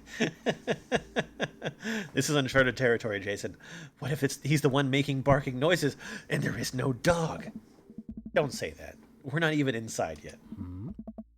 Finally, the door opens. Robert looks a little surprised to see me. Jason, didn't know you'd be tagging along. Did Craig not tell Robert I was coming? Come on, Craig. I can leave if there's not... No, it's fine. Come on in. Craig, you dick. Not preparing Robert for this? We entered Robert's living room, which is surprisingly really nice. Super messy, but still nice. He's got boomerangs above his TV. Make yourselves at home. We can still hear barking from the other room. I didn't know you had a dog, Robert. Oh yeah, that's Bessie. I have to put her up when guests are over. She'll calm down in a bit. What kind of dog is she? Pitbull. Rescued her from a dogfighting ring a few years back. She hates strangers. If I let her out right now, I would probably have to take you both to the ER. You do ship certain dads together? Yeah, I mean, that totally works. Craig and I make eye contact. He raises an eyebrow at me. Oh, okay. Anyway, dinner should be ready in a minute. Hope you guys like osobuco. Robert leaves the room, presumably to go to the kitchen. Craig leans in and whispers, Was the dogfighting thing real or was he kidding? I don't know. Hey. What's osobuco? I don't know. Did he make up that word? Until I have osobuco in front of me, we can only assume so. We sit in silence for a second, taking in Robert's living room. Are we about to get sawed? Oh my god. Not Robert and Craig, though. Well, not romantically anywhere. Fan art of them is convincing. I'm sure that fan art can be very convincing, regardless of who it's about. Usually you'd wake up in one of those situations. We voluntarily walked into this one. Robert finally walks into the room, carrying 3 paper plates of steaming food like a waiter. I don't have a dining table, don't trust him, so we're eating here. Also, I don't have real people plates. Hope that's okay. It's like, Robert, he tries. Like, he cooks like a semi-fancy meal and presents it on paper plates. And you know what? That's okay. Robert sets plates in front of us on the coffee table. I still can't tell what it is. Looks like meat. Maybe. Lots of sauce. I can make out some vegetables. I think that might be rice, but it could also be pasta. I guess there's only one way to find out. I take a bite. Hey. Oh my god. I take another bite. The medley of flavors in this dish is amazing. The meat is so tender and the risotto, I think that's what it is so creamy. Yeah, it's a fancy dish, man. Robert, this is really incredible. You cooked this? I fished it out of the dumpster behind a restaurant. Or at least I think it was a restaurant. Hey. Can you believe people just throw this stuff away? I almost gagged. Hey. I'm kidding. I look over to Craig, who looks wary but still has his mouth full. He gives Robert a thumbs up. Glad you like it. Where did you learn how to cook like this? Worked at a restaurant in Spain for a hot sec. Was he messing with us? I decided to play along. He lived in Spain? After I dropped out of college, I went backpacking through Europe. Crashing on couches, sleeping in hostels, wherever. Totally broke, worked a couple of odd jobs wherever I could scrape together enough cash. Hey. One night, I'm eating dinner at this little restaurant just outside of Madrid, and I go to pay and I realize I spent the last of my money on booze the night before.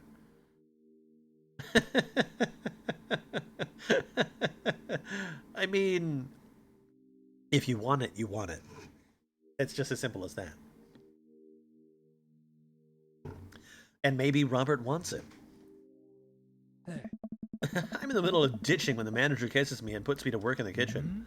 Long story short, they ended up liking me so much they offered me a job. Why not, right? Started living with some distant relatives on my mom's side. Over the course of 2 years, I worked my way up from busboy to sous chef. Learned a lot. Craig and I wait for the punchline. What Night Watchman did, he swindled to get back to the States. Who did he con in a game of poker in the back room of a speakeasy for safe passage in the crew quarters of a cargo ship? Anyway, I still love to cook. I don't know what's real anymore, but this food's so good, I kinda don't care. That's amazing. It really is. To be totally honest, I wasn't exactly expecting gourmet cooking here. Especially not served up on paper plates. I don't care about presentation. If the food is good, it should speak for itself. Right. This osobuco is screaming for itself. True, but I mean, why, Craig? You can't have a party with only 2 top buns. You need a bottom. And him and Craig are 2 top buns. Oh, gosh. Hey, is it bad if I ask for seconds? Help yourself, but save room for dessert. I made a lemon berry savarin. Well, aren't you just full of... Craig looks over at me. Hey. Surprises. Robert winks. You bet I am. You can come over for dinner anytime. Hey. Craig. Nice. I'm gonna go get seconds. Me too.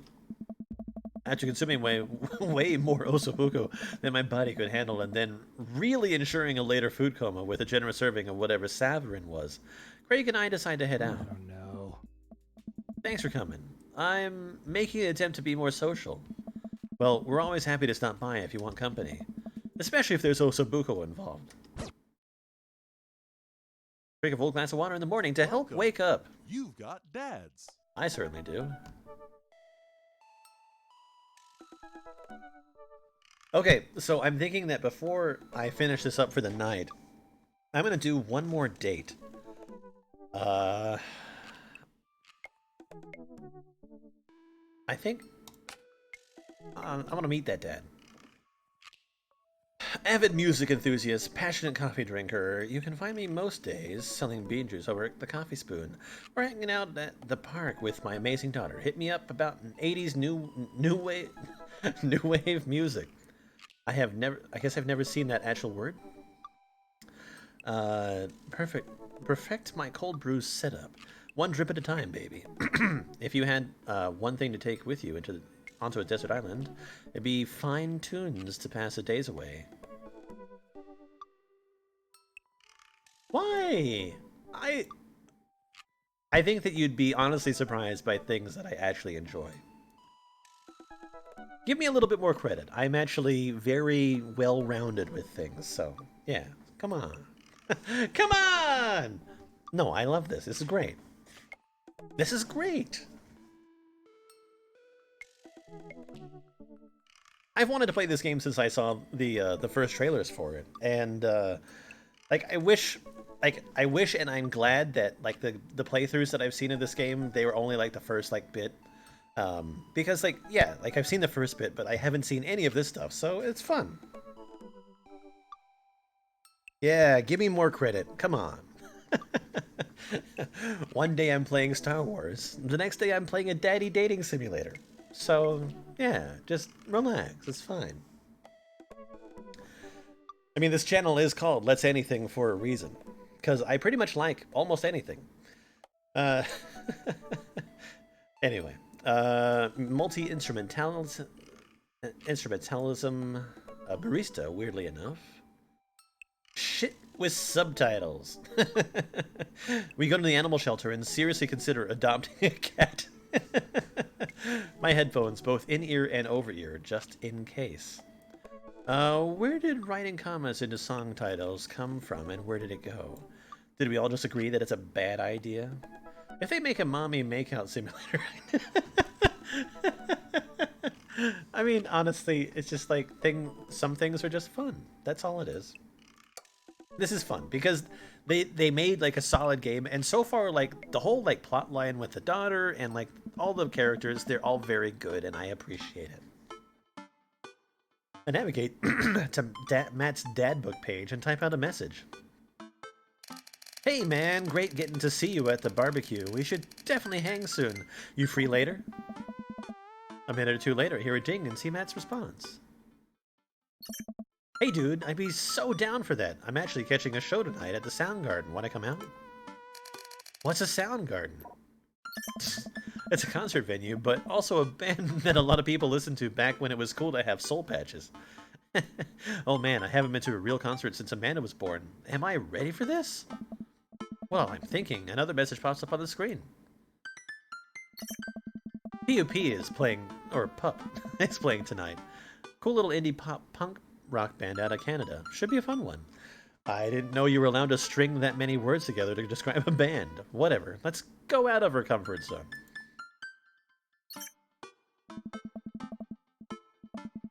Wait, there was another message. I log off of Dad Book and think for a second, wait, when was the last time I went to a concert? I mentally backtrack decades through memories of denim jean jackets and moral panic over teenagers turning to the occult. Oh god, I had a mullet back then. Oh god, I thought it was cool. Oh god, other people thought it was cool. I finally remember the strange 80s prog rock I used to listen to and mentally envision all of the airbrush vans in the parking lot. Man, how did anyone ever survive the 80s? No, prog rock is cool. Shut up, dude. Okay, so I haven't been to a concert in a long time. What do we even do at concerts now? I spend most of the day pacing around the house and thinking about my relationship with coolness. I mean, I always thought I was cool, at least relative to a bunch of other dads my age. Dad, what are you doing? I look over and see Amanda at the door, just getting home from school. Anyway, what's up? Amanda, how do I be cool? Let me put on a pot of coffee first. This is going to be a long night. Oh my god. No, seriously, Matt invited me to a concert, and I don't think I've been to one since you were born. Oh. Yeah, you have. You took me to one when I was 12, remember? I'm suddenly overwhelmed by the memory of a sea of screaming preteens. Oh god, I tried so hard to forget. The one where I had to camp out with you in line so that you could get a good spot, and then you cried and screamed the whole time. Dad, it was so much more than that, and I'm not even ashamed to say it. Oh, you're not ashamed? You seemed pretty ashamed when I found all those drawings you made of those dancing boys kissing in your Trapper Keeper. Yeah, well, you didn't even find the good stuff. Anyway, you should be all set for the concert if you remember that. Just bring a big glittery sign and cry a lot when and you'll fit right in. Well, it's at a smaller place, and I think Matt mentioned they're a punk band? Like DIY gutter punk, thrash, straight edge? Come on, Dad, give me something to work with here. Are they post-punk, proto-punk, C-punk, Jeremy punk? What's Jeremy punk? I made that one up to see if I could get away with it. They're not positive hardcore, are they? He said that they're Canadian punk. Oh, yeah, you'll be fine. Does the idea of Canadian punk seem contradictory to you? If my daughter draws gay fan fiction, the apple really hasn't fallen far from the tree. I don't see the friendship potential. I don't see friendship and politeness as core tenets of the punk scene. Well, punk is kind of a big genre that might not be as dangerous as you think it is. I actually kind of I dig some of older punk stuff. Like I don't know. Like I liked like this. I don't know. I like a lot. I like a lot of stuff. Not my favorite genre, but some punk is cool. It became so much more than just countercultural rebellion. What I'm trying to say is, just enjoy the music. That's it? I mean, yeah, it's not like you're gonna jump into the mosh pit or anything. Well, that's comforting. And if a strange dude in a set your goals hoodie offers to buy you merch, don't accept it. And definitely don't go on 3 awful dates with him afterward, where he takes you to a nice restaurant and then forgets his wallet literally 3 times in a row. What? Never mind. Just have a blast tonight. I show up at the Coffee Spoon at 8, in what I hope is a concert-appropriate attire. I see Matt out front, locking the door of the shop. Hey. Hey, you made it! Ready for tonight? Well, it's been a while. Yes, of course. I definitely know what I'm talking about. Oh, God. Ready? I was born ready. Any situation, any outcome, I can handle it. I sleep with one eye open. I am prepared to get killed. Are you? Oops. Man, I gotta admit, I haven't been to a real concert since Pet Rocks were cool. I have no idea what I'm in for. Hey. Did your daughter make you take her to one of those boy band concerts where everybody holds signs and scream cries? Yeah. Oh. I got 2 lined up next month. I still can't get the glitter out of my car from the last one. Stay strong. Hey. But dude, I get to take you to your first concert in a long time. This is gonna be awesome. Just hang with me, Jason. You'll be good. This scene is super supportive. It'll be a blast. Quick question. Hey. Shoot. What is scene? Hey. Sorry. It's just weird because scene can describe a music scene as it pertains to a community of people who like the same genre, but can also describe a genre of music no one wants to admit they're into. Okay, come on, fucking click on the right thing. Matt looks off into the distance. He says nothing, but I can tell he's thinking, never again. That's confusing. Oh. You'll get it. The important thing is tonight that you enjoy yourself. Come on, let's head out to the show. After waiting in a short line to get in, we finally find ourselves in a small venue with a stage at one end of the bar at the other. Most people here are closer to Amanda's age than mine. I suddenly feel very out of place. My waning youth is showing. I'm suddenly aware of my mortality. When were the good years of my life? Will Amanda still love me as we both grow older? Wait, is C-punk actually a genre? You made it! What? The younger kid runs up and high-fives Matt. The kid runs off and Matt turns to me, shuddering. I get nervous when people surprise high-five me. Me too! Hey. I'm like a small animal. Loud noises and large groups of people frighten me off. Do you also enjoy curling up in a patch of sunlight and take a nap? Hey. That's my favorite thing to do. A couple other people notice that Matt's in the crowd and yell, hey, as well. Hey. Matt waves and hugs a couple of people. He seems really in his element here. Hey. Matt turns his attention back to me. I'm so afraid of all these people. Oh, let's go grab a beer. Matt and I line up at the bar in the back, where a couple of the older concert goers hang out. A couple more people notice Matt and tip their drinks at him. Seems like you're a popular guy out here.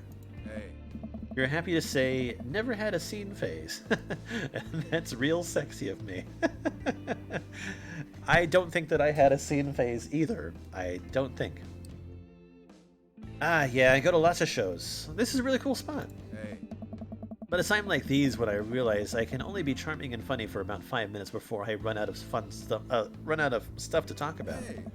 Then I become keenly aware of where my hands are. And there's no comfortable place in your mouth for your tongue to rest. Yeah.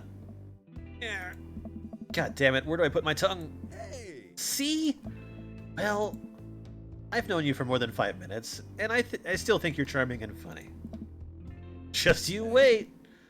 We grab our drinks. This scene seems really friendly. I don't know why people wouldn't want to admit that they listen to it. Let's check out the merch. Hey. Matt and I walk over to a small booth in the corner of the room where a crusty-looking teenager guards a section of shirts and records. He singles me out from across the room and hops up on his chair. Step on up, get your merch here. I got t-shirts, I got tank tops, I got all the gifts and accoutrements a discerning concert goer of considerable taste might want. You! I gesture myself, my face flushing red. Yes, you look like a fellow who knows her music. How's about a fine 12-inch long-playing vinyl record made and distributed by Pup, Canada's premier rock band outfit?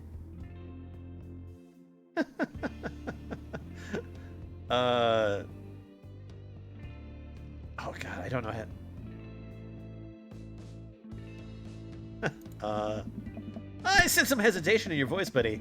Let me assure you, on my reputation as a salesman of the highest caliber, this record cannot and will not let you down. Okay, Pablo, you can give it a rest. Dean hops off his chair and takes his seat. Your friend looked lost, so I figured I'd give him the old razzle-dazzle. How the hell are you, Matt? Oh. Day by day, my man. They do that thing where they high-five, but also turn it into a hug. Your mom doing better? She's still single. If you want to be my dad, I can make that connect. And have to deal with you every single day? Fair enough. Who's your bud? Hey. That's Jason. Thought I'd bring out Concert Pal. Probably leans close to Matt. Is Jason cool? Matt eyes me. Can I be seen and play Pokemon? I have no idea. I'm sure somebody made it work. I am back. He cracks a smile. Hey. Yeah. Pablo brings me in for a bro hug. My dude! I'm not sure what to say, but give the courtesy 2 pats on the back, as customary in our society for people you don't know super well but still want to be friendly to. Pablo's a total card. Kid plays the hell out of a bass.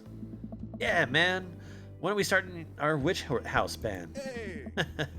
You know I'm out of the game. It's a shame, you know. Vacant Veil would have slayed. It'll slay you once you actually start making music instead of just printing a bunch of band shirts. You got the sickest logo. Oh my god, can I just... please.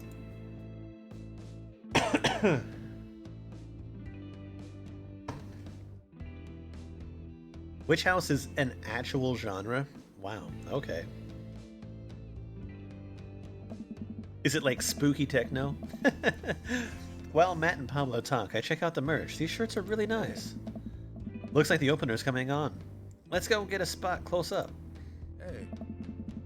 Matt and I walk over to the stage where the crowd begins to form. The band walks onto the stage and pick up a variety of strange instruments.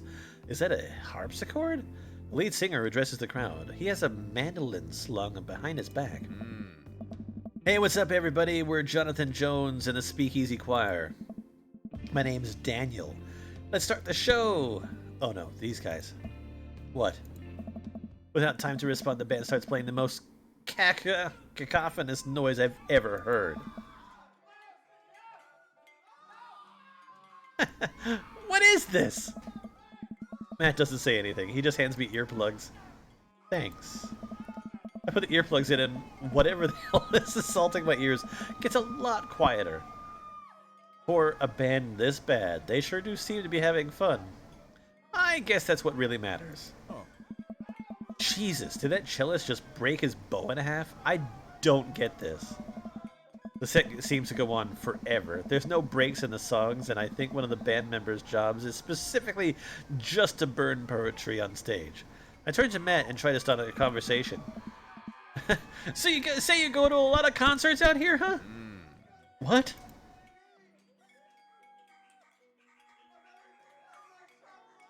Ask again. So you go to a lot of concerts out here.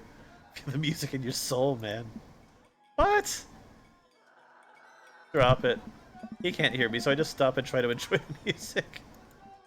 Okay, no, this is impossible. How long have they been playing the same song? 10 minutes, 20 minutes, a year? Eventually, the set ends, but only after the drummer sprains his ankle during his saxophone solo. They promise it was a part of the act, as he was carried off stage crying. Bet and I both pull our earplugs out. Hey. Man, that was something. I promise Pup is much better. I have a lot of questions that I know I'll never get the answer to. Oh yeah, he sprains his ankle like that every show. They were being real about that. Let's grab another beer. Matt and I work our way out of the crowd and back to the bar. More and more people file into the concert space as it gets closer to the main act. It's getting kind of crowded in here. We grab our beers and try to follow Matt, and I try to follow Matt back to our spot. There's so many people that I'm having a hard time keeping up. As I work my way through the throngs of excited concertgoers, I realize I've lost Matt entirely. I stop and look around, seeing nothing but a sea of hip 20-somethings. I am lost. How am I ever going to find Matt here? Where's the exit? Are there even exits? What if I'm trapped in this building forever? Am I going to see my daughter ever again? What if the horrible band gets back on stage? What if... Suddenly a hand reaches out to grab me. It's Matt! Almost lost you, buddy. Whew, I got real nervous there for a second. Hey. You and me both, dude. He takes my hand and leads me back towards the stage. I can feel myself blushing a little. We finally settle back into our spot and wait for the band to start. Busy place, huh? Hey. Yeah, Pup really brings out a crowd. So you go to a concert a lot? Hey. Oh yeah, it's one of my absolute favorite things in the world. I think it's one thing to listen to music and a concert with it. But when you're in a room full of people connecting with the music just the same way that you are, that's magic. Just gonna go find your old man. That's it. I suddenly have the urge to pee. Curse this tiny dad bladder. I've never heard it put that way. That's really beautiful. Also, I have to pee. Oh. Hurry up, man. They're about to go on. I squeezed my way out of the crowd toward the restroom. I really should have gone before I left the house, but Amanda was watching beauty videos in the bathroom. She had eyeliner wing going halfway across her face, which was actually a pretty good look. I'm so proud of her. I make it to the restroom finally, but it's one of those single-person restrooms with a line forming outside of it. As soon as I finish my business, the band starts. Crap! Ugh, connecting with people on an emotional level, that's so hard. Just try. Crap. The people that were initially milling around the venue all crowd up against the stage as Pup plays their first song. How am I ever going to find Matt now? Uh-oh. Oh, God. Everyone's rushing to the main stage to watch Pup play. I'm sure Matt will be up there, too. I got to get there without being trampled by all these rowdy youths. Avoid those youths!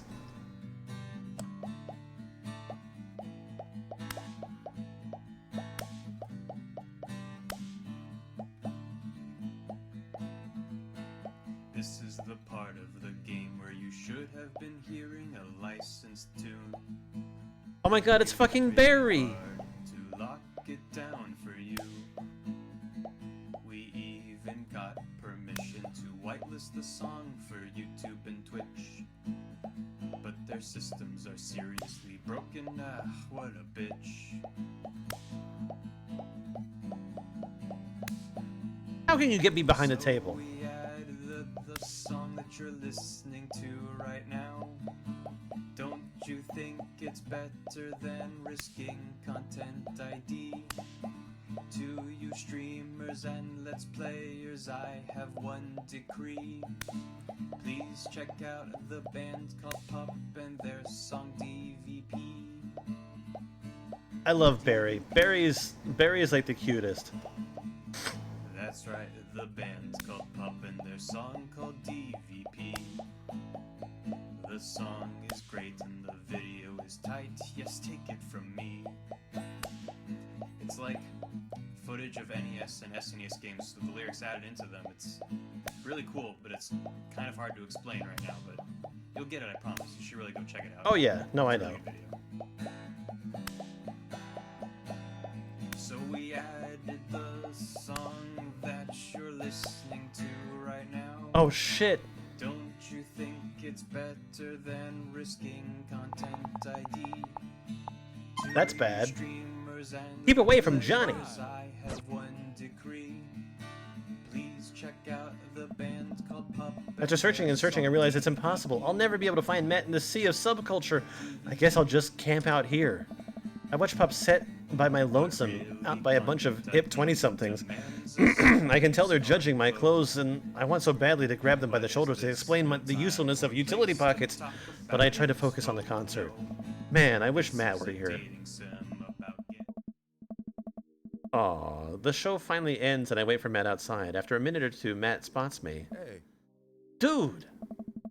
You sure are a sight for sore eyes. Sorry I lost you back there. Hey, It's all good. Wasn't it a great show? Totally. Would have been more fun with you, though. Hey. Well, next time I guess we'll just have to hold hands the whole time so we don't lose each other, huh? I laugh. Am I blushing? Hey. You hungry? Starving. Hey. Follow me. Matt and I walk to a tiny little diner with a cute neon sign. We tear into some bacon and eggs in a corner booth. Hey. There I am in the pit, trying to explain to a face tattoo guy that I didn't mean to elbow in the face tattoo, but he's already seeing red. Not from the tattoo, which coincidentally was red. He's lumbering toward me and there's nowhere to go. It's the end for me, right? Then out of nowhere I get this idea. I just lean back and spread my arms just like that. I'm crowd surfing away from him in slow motion. You should have seen the look on his face. You might make your top 3 a top 4. Oh. Hey. Bought him a beer afterward, and we're cool. We still follow each other on social media. He has beautiful kids. Glad you guys have worked it out. Hey. Yeah, man, just goes to show you that Punk's not dead. It just drives a minivan and has to hire a babysitter. So how do you get to see all these amazing concerts? Oh. I used to tour in a band. We were small, but it got us to travel all around the States. Whoa. Hey. Yeah, I mean, we were poor and we had to scrape a lot together just to survive. But I wouldn't trade those experiences for anything. Hey. But yeah, that's how I knew a bunch of those people at the show. Music like this builds an amazing community. Especially in a town like this. Just a lot of positive energy and good vibes. I got that feeling. Plenty of friendly people. Especially that Pablo kid. Oh. Oh man, everybody loves Pablo. His mom's been raising him on her own, and you can tell it's been tough on both of them. I know he looks up to me, so I try to help him out whenever I can. That's really nice of you. Thanks! So single parents really have to look out for each other. How's Carmencita? She says she wants to learn the drums. Oh boy. If I were in a band, it would be called Giant and the Candles. What? Okay, I'll let that be your fantasy. It'll be loud and I'll need to take a lot of aspirin, but I'll manage. Can't really blame her. I'm suddenly very grateful that all of my daughter's hobbies were super quiet: photography, collaging, whatever it is she does on the internet. Thanks, Amanda. I'm trying to be supportive of Carmencita's rebellious phase, but I guess that kind of defeats the purpose of it, doesn't it? I think it would be a good daddy-daughter activity to find something to rebel against together. Hey. Like what?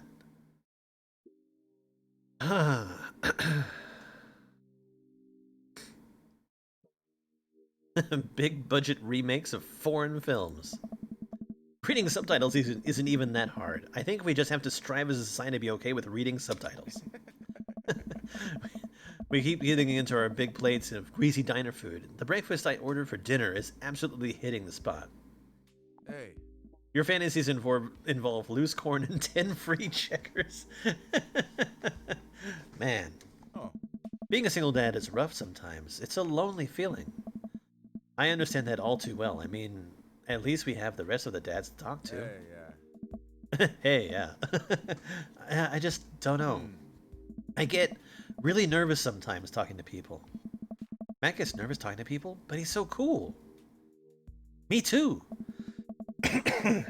I never really considered myself an extrovert and never really considered myself an introvert. I'm just uncomfortable in every situation, always. Hey. You're fine. You're actually really easy to talk to, you know that? I smile. Matt and I spend the rest of the night trading daughter stories. Turns out our kids are a lot alike. We finish up our late night dinners and head out. We walk back to the cul-de-sac, back to our respective houses. Hey. Tonight was a blast, man. Loved it, although I'm probably going to feel it on my knees in the morning. You and me both. I don't usually like going on these things alone. It was really cool to have you there with me. I'm glad. Hey. Alright, I'm calling it quits for the night. Stay cool, man. He called me cool. Matt called me cool.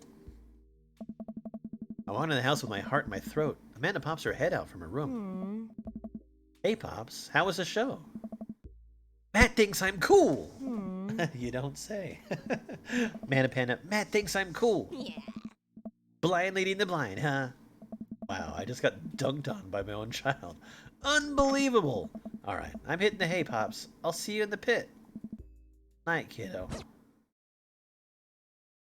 Time to get my terrible score.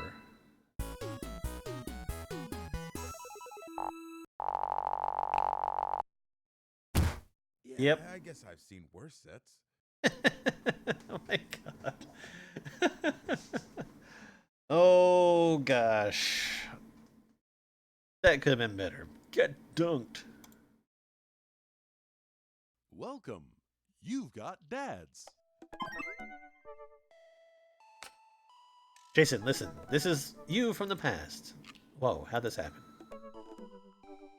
I figure you're trying to reply to this because I know myself, but this is an automated message from you earlier in the morning, when it was socially unacceptable to go out and buy ice cream. I forgot I did that. I forgot how I did that as well. The future is amazing. And listen, life is short and ice cream should always be acceptable, but unfortunately this isn't the society we live in. And it's a less the society we live in, I'm more projecting my own anxiety about being judged by unto others. But you know what I mean. By the time you're reading this, it is a certain time of day in which nobody will bat an eye at you for going out for buying an ice cream. You know what to do. Be good, me. Alright, so I'm going to save here. And this not actual dad is going to call it for the night. Oh, God. Anyway, I'll be back with more of this. Probably not tomorrow. I don't know. We'll see. I'm going to start up a new rotation of games, I think. This, something else, and probably more Pokemon.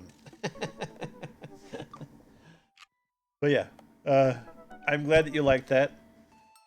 There'll be more. And yeah, we'll date more dads. Until then, see you later.